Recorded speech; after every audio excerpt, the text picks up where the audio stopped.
أحسن ما أقتلهم شيل خطيتهم من طعميهم.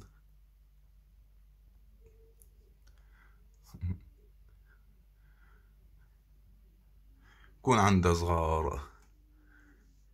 سبحان الله، كلها مخلوقات هي. طالما عم بضرني يعني هلا في فراخ صغار هنيك بالحمام، ما بي ما بيقدموا عليها.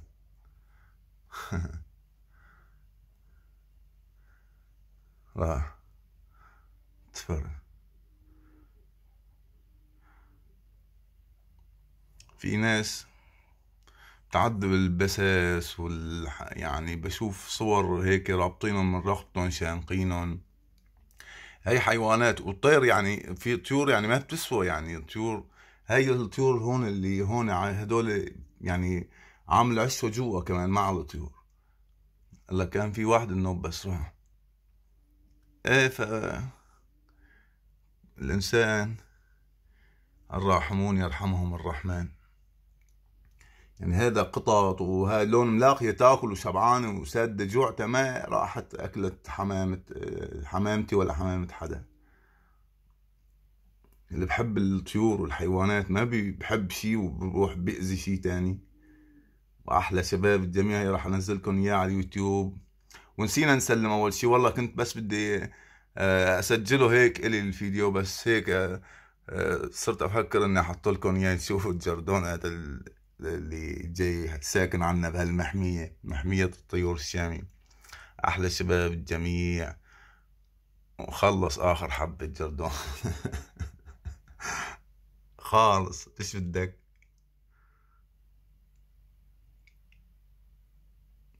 ايش احط له؟ احط له شي تاني. احط له هدول حبايات الحمص بس مهما منقوعات ناشفة، مهما منقوعات بمي قاسيات، تنشوف راح ياخدون اللي يعيفون.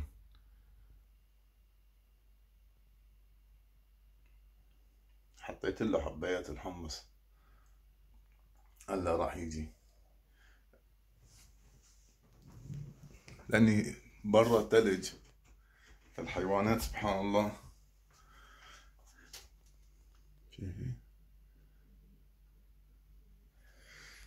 اي هلا اللي بلاقي اكلاته بيجوا لعنده يا عين بكيف. الحيوان هذا الطيور او العصافير.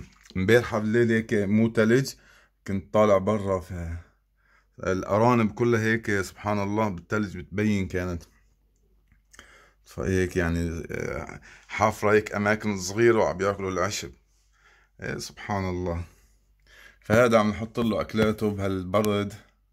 راح اخذ الحبايات وخزنهم، وهدول لسه ما اجاهم، كاني راح على الحبايات العنب.